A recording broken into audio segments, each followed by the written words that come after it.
How often do you get recognized in airports? A lot. You know, I will tell you this, Dmitry, without a doubt, YouTube is the biggest social media platform in the world. I get noticed everywhere now. Really? And 90% of the time, I see you on YouTube, I follow you, it's YouTube, YouTube, always. I found you through, you were with Peterson, that's how I saw you. And I was like, what an interesting guy. Like, I want to learn more about the mob life, you know, kind of. And then I kind of realized we actually have a few friends in common, like you knew Sorbo. I didn't know you knew Sorbo. And, you know, I'm really tight with Kevin. Like, I love that family. Then when we were doing research for this wardrobe, one of the things I want to do is I want to learn about, you know, what I'm creating, because there has to be an element of like personal, there has to be a feeling when you put it on, you're like, oh, that's very personal. So I started reading some of your books. You know, that's how I know some of the stories from this and that. And this is a suit specifically that is commemorating your books. How did you get into writing? Why did you get into writing? You know, it was way back. I had just gotten out of prison first time, and a publisher approached me and said, we want to do your life story. So I wrote a book at that time called Quitting the Mob. And I actually wrote the book. I had a co-author at that point in time, but I was writing the book. Because again, I'm pretty fussy about authenticity and, you know, making sure the story is straight. And then I took a liking to it, and I wrote 4 other books since then, you know. As you know, I wrote a business book. And most recently, I wrote a book entitled Mafia, Democracy. I'll tell you the quick story with that. After I wrote the business book and it had some success, I owed my publisher another book. So I said to them, what do you want me to do? They said, I want you to write a political book.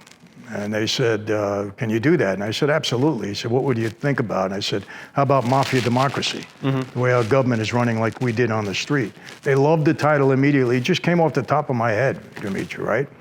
So they give me a nice advance. I go and I start writing the book. I'm into it about 3 chapters, 4 chapters. And this is not a fluff piece. This is, I am telling you how the government is acting so Machiavellian, just like we did on the street. And I turned to my wife and I said, why am I doing this? I said, I have no trouble now. The government isn't mad at me. Everything's fine. I'm not going to write the book. I actually went, gave my advance back, and didn't write the book. Cut to 6 years later, I felt an obligation to write this book.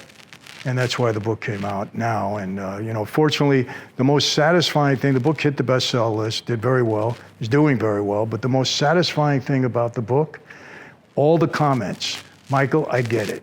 We understand it. Thank you for opening our eyes. We saw it, but we didn't really understand the process. Every single comment has been like that. And people are really appreciating it, and they're opening up their eyes. Because, you know, I'll tell you this. You know, I'm a Christian, go to church every Sunday. My pastor, Greg Laurie, I love the guy. And he always says that when you have a platform and you have a voice, if you don't use it in a positive way, the sin of omission is as bad as the sin of commission. So in other words, if you're not doing what you should be doing, to those who have been given much, much is expected in return. If you're not living up to that, then you're not doing the right thing. And so I felt an obligation, and I wrote the book, and now I'm happy that I did. Yeah, I had a conversation with an actor the other day who was saying that, you know, there's a writer's strike, and he has an opportunity to do something he really wants to do in the kind of independent movie scene, but he doesn't want to do it because he's afraid that he won't get back into the actress thing later. And I thought, man, like, I understand that, like, you have to support your life and stuff, but it has to be hard to sell out. Oh, absolutely. You have to live with that weight, right? Absolutely. Like, you have something to say. And unfortunately, it's an industry that you do get blackballed in if you don't do, you know, according to what they want you to do. But, you know, I'm happy I wrote the book, and I've been very, very fortunate. The books have all done pretty well, and they continue to sell, and that's it. See, that's actually why you're like talking about PBT, and why I love PBT is because he created his own thing, and he's giving us interviews that other people are afraid to give us. Like he did the one with the Biden laptop, the guy that actually found it. I thought it was a great interview. Like, he talks about topics the media doesn't touch, and the market then decides that they like him and they watch him. And I just respect that so much because like, that's why, you know, you said, well, I have to write it because there's something I need to say that needs to be said. And when you look at like governments that have governments that have just ruined generations of people, these are governments, who do they silence first? Is it the comedians and the authors? People that make fun of authority and people that speak ill to authority. And that's very cool. It's a good story. Well, you know, it's a dangerous thing, and I tell people all the time, and, you know, people, oh, Michael, you're a Trump supporter. And I said, listen, I liked his policies for America. I thought he was a good president in that regard. Let's get away from the personality and every other thing. Because I've never seen the amount of hatred on anybody in politics that I've seen with Trump. For whatever it is, derangement syndrome, I don't know. But you got to say his policies were good for America, no question. But I told people years ago, listen, I always knew the FBI overstepped their bounds when they dealt with us. My dad framed 100%, went to jail for a crime that he didn't commit, that bank robbery, did 40 years out of 50, destroyed his life. But you know, Dmitry, in some way you could say, okay, well, you know, he was a mobster. He got away with a lot of stuff. And so in some ways you justify it. But I've always said you cannot give the government the authority to break the law, to go out and have to get the lawbreakers. Because if they use it on the criminal, they'll soon, one day, use it on for a different purpose, the legitimate purpose, or their political opponents.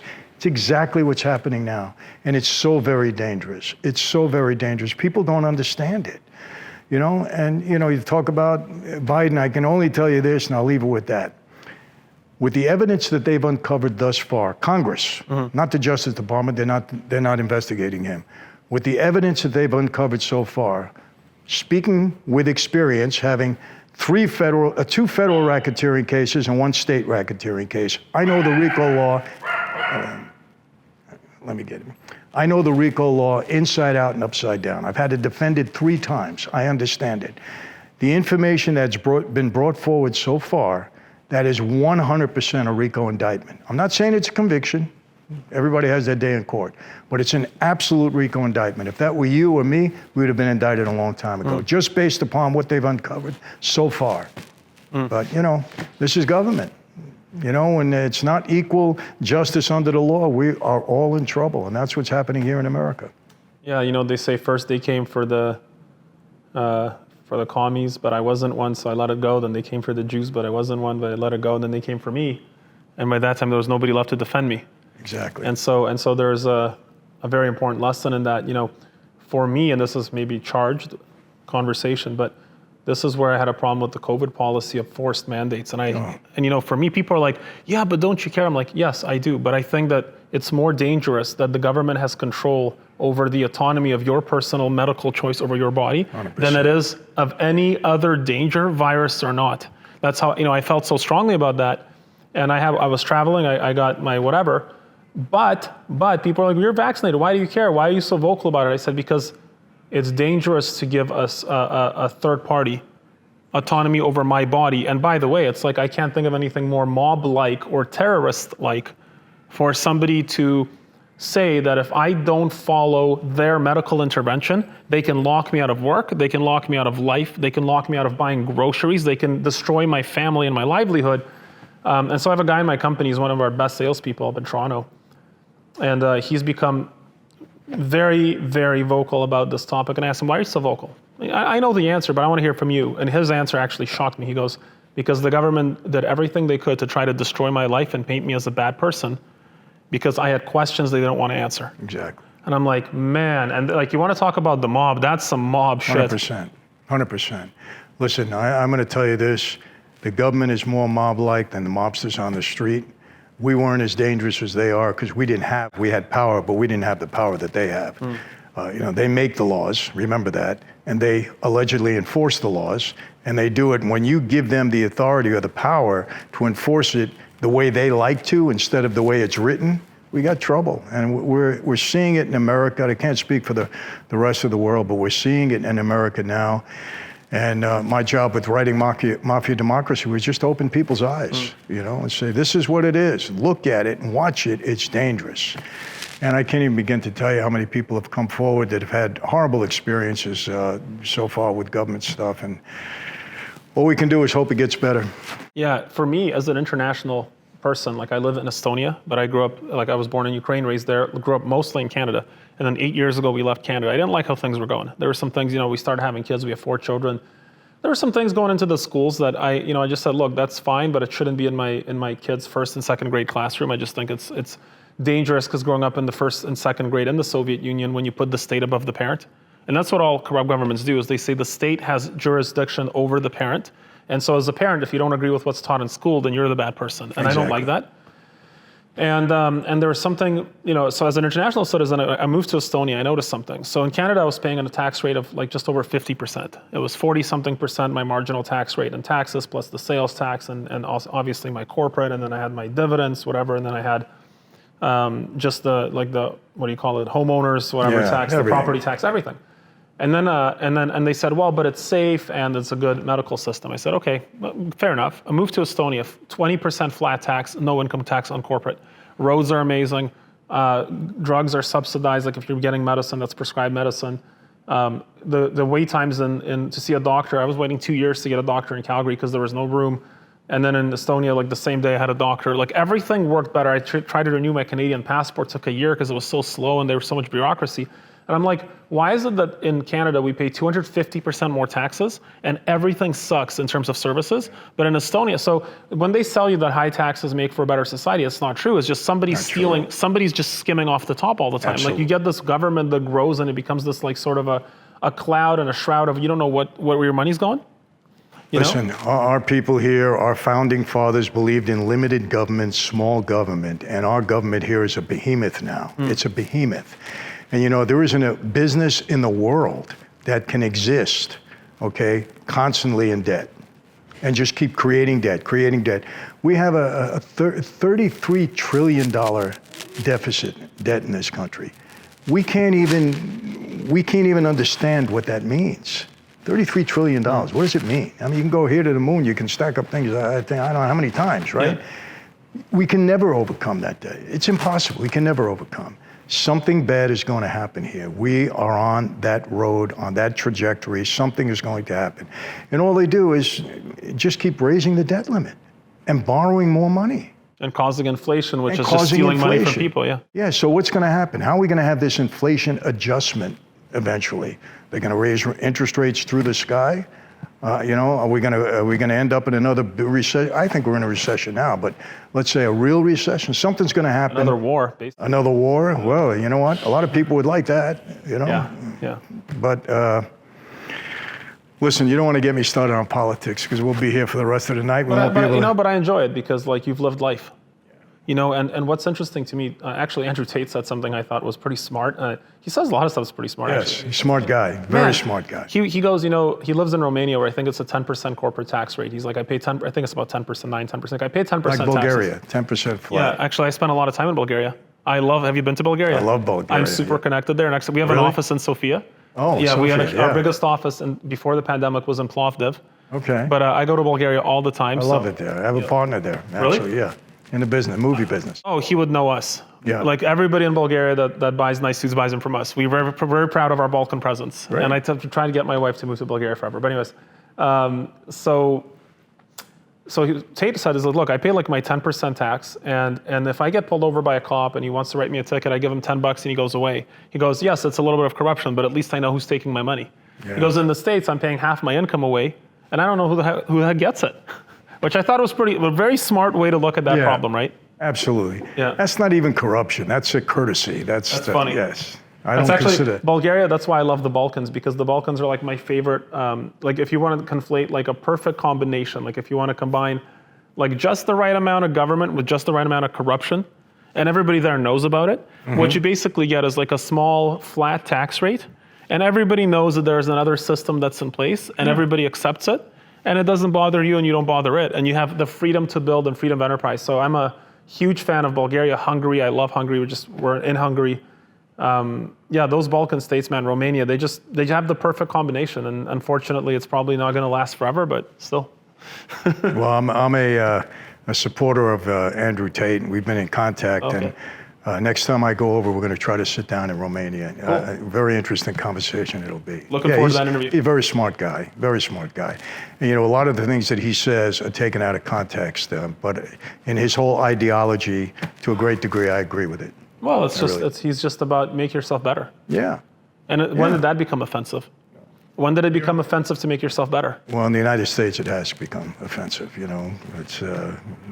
The world has gone upside down here in this country, and I think in a lot of places throughout the world. But you gotta hope it gets better. Speak up. That's the debt that we owe. The debt that people that have a voice do owe, right? I Yes. like that. I'm going to use that. I'm going to steal that line. The sin of omission is just as bad as the sin of commission. Yeah, That's it is. great. And let me tell you something. The one thing I think the progressives are making a mistake in this country, when they start trying to take authority away from parents over their children, most parents, Democratic, Republican, whatever they are, they're not going to stand for that, and they're not here now. And I think that's what started this kind of, I don't want to say revolution, but that's when people started to say, enough. You don't get in between a parent and their child. You don't say that you can have certain literature in schools that are, sexually suggestive, for 5, 6, 7-year-olds, and that a parent has nothing to say about it. You get our president gets up and says, they're not only your kids, they're everybody's kids. They're not everybody's kids. That's when you get the gun ready. Absolutely. Straight up. They're not everybody's kids. They're our kids. Yeah. We raised them. We cried with them. We lived with them. We did everything with them. How dare you say something like that? And I'll leave it at this.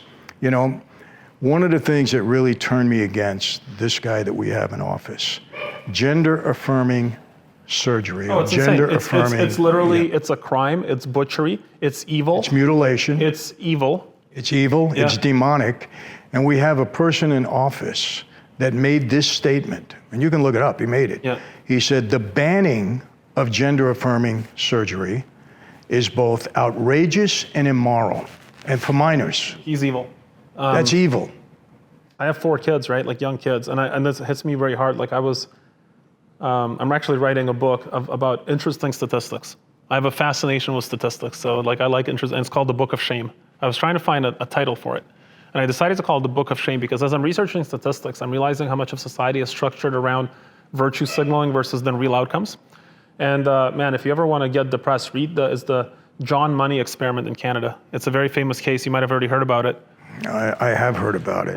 Anyways, but one of the statistics that I picked up, and this is not me talking about an opinion on something I'm not an expert in, this is just an actual statistic, is when they took gender dysphoric kids that identified as the opposite gender, by the time that they did a longitudinal study on them, so from the age that they declared they're the other gender, by the time they were 18, 80% of those kids were no longer gender dysphoric. Right. But here's the interesting statistic, they identified as gay, okay? Fine. So what you probably have if you have that as a kid is there's an 80% chance you have a gay kid. And what they're doing is they're sterilizing gay kids. Yeah. Because what they're doing is this is a sterilization. This is basically just, Absolutely. hormonally changing them, right? And so it's like what you're actually doing is you're sterilizing gay kids. And if you're a progressive and you're for equal rights, how can you be for something that mutilates the bodies? And so to me, this is like a massive violation of all the ethics that I could possibly consider existing. And that's why people ask, why are you talking about it? It's not your subject. I'm like, yeah, but it's evil. It's demonic. There's no question Yeah. about it. Just a thought. You can't smoke, you can't drink, you can't drive a car, you can't go into the military. You can chop your balls But you off. can chop your, yeah, exactly. What's wrong with you people? Anyway, so I have a video, that's my most viral video, right, Henry, on Instagram, where people ask why I moved away from Canada. And I said, well, I can tell you it's because of better taxes. I can tell you because of my wife's family. But I talked about this to my wife for years, and she wasn't as concerned about it as I was. I'm like, I'm going to have kids going to school. And, I play hockey. I got friends that coach hockey. They're like, we have, as a hockey coach, not even part of the school system, my friend is now required to talk about gender identity with his hockey team. And these are grade 6s. And I'm like, that's compelled speech. And that's communism. And that's the kind of thing that my parents gave up their life for, to leave the Soviet Union in '92. And when I was in school, my first and second grade in the Soviet Union, in the States, some schools had, a Pledge of Allegiance, whatever. We had to do our own Pledge of Allegiance every morning. And what we say, and this is translated word for word, is it was like the Soviet is like a group of basic people that control you. The Soviet is my mother and the government is my father. And so you had to say that your parents were the government. And that's you see that in North Korea. Right? In North Korea, kids are supposed to snitch on their parents. Yeah.